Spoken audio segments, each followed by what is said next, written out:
ನಮ್ಮ ಬಸವನಗುಡಿಲಿ ಕಳೆದ 6-7 ತಿಂಗಳಿಂದ ಶುರು ಮಾಡಿದಂಥ ಈ ಬಿರಿಯಾನಿ ಬ್ರ್ಯಾಂಡು ಇವತ್ತು ಇಡೀ ಬೆಂಗಳೂರಿನ ಮೂಲೆಯಿಂದನೂ ಹುಡ್ಕೊಂಬಂದಿಲ್ಲಿ ಟ್ರೈ ಮಾಡ್ತಾರೆ.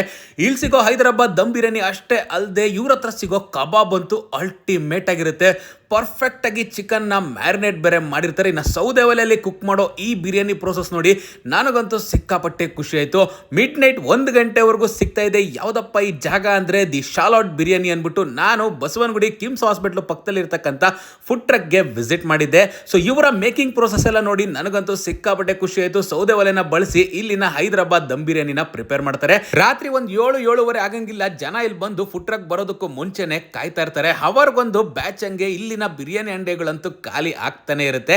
ನಾನಿಲ್ಲಿ ಮೊದಲಿಗೆ ಒಂದು ಪ್ಲೇಟ್ ಚಿಕನ್ ಬಿರಿಯಾನಿನ ಆರ್ಡರ್ ಮಾಡಿದೆ. ಪ್ರೈಸಿಂಗ್ ನೋಡೋದಾದ್ರೆ 150 ರೂಪಾಯಿಗೆ ಚಾರ್ಜ್ ಮಾಡ್ತಾರೆ. ಪಕ್ಕ ಹೈದರಾಬಾದ್ ಸ್ಟೈಲ್ ದಮ್ ಬಿರಿಯಾನಿ, ಅದ್ರ ಮೇಲೆ ಫ್ರೈಡ್ ಆನಿಯನ್ಸ್ ಹಾಕ್ಬಿಟ್ಟು ಕೊಡ್ತಾರೆ. ನಿಮ್ಮ ಫ್ರೆಂಡ್ಸ್ ಅಲ್ಲಿ ಯಾರಾದ್ರೂ ವೆಜ್ ಅವ್ರು ಇದ್ರಂದ್ರೆ ಅವ್ರಿಗೆ ಇಲ್ಲಿ ಸಿಗೋ ಮಾವಿನಕಾಯಿ ಬಿರಿಯಾನಿನ ಮಿಸ್ ಮಾಡದೆ ಟ್ರೈ ಮಾಡೋದಕ್ಕೆ ಹೇಳಿ. ಸಪ್ರೇಟ್ ಆಗಿ ರೈಸ್ ಬೇರೆ ಇರುತ್ತೆ. ಆ ಮಾವಿನಕಾಯ್ದು ಹುಳಿ ಜೊತೆಗೆ ಆ ಬಿರಿಯಾನಿನ ತಿಂತಾ ಇದ್ರೆ ಬೇರೆ ಲೆವೆಲ್ ಅಂತಾನೆ ಹೇಳ್ತೀನಿ. ಇನ್ನು ಚಿಕನ್ ಬಿರಿಯಾನಿಲಿ ಚಿಕನ್ ಪೀಸಸ್ ಸಕ್ಕದಾಗಿತ್ತು, ಮಸಾಲಾ ಭರಿತವಾಗಿ ತಿನ್ನೋದಕ್ಕೆ ಸೂಪರ್ ಆಗಿತ್ತು. ಕಬಾಬ್ ಅಂತೂ ಅಲ್ಟಿಮೇಟ್ ಅಂತಾನೆ ಹೇಳ್ಬೋದು. ಹಾಕಿರೋ ಮಸಾಲೆ ಜೊತೆಗೆ ರೈಸ್ ನ ಚೆನ್ನಾಗಿ ಮಿಕ್ಸ್ ಮಾಡ್ಕೊಂಡು ಮಧ್ಯದಲ್ಲಿ ಒಂದು ಪೀಸ್ ಕಬಾಬ್ ಇಟ್ಕೊಂಡು ತಿನ್ನೋಡಿ ಪಕ್ಕ ಟೇಸ್ಟ್ ಗೆ ಫಿದಾಗೋಗ್ತೀರಾ. ಇನ್ಯಾಕ್ ತಡ ಮಾಡ್ತಾ ಇದ್ದೀರಾ? ದ ಶಾಲಾಟ್ ಬಿರಿಯಾನಿನ ಮಿಡ್ ನೈಟ್ 1 ಗಂಟೆ ಒಳಗಡೆ ವಿಸಿಟ್ ಮಾಡಿ.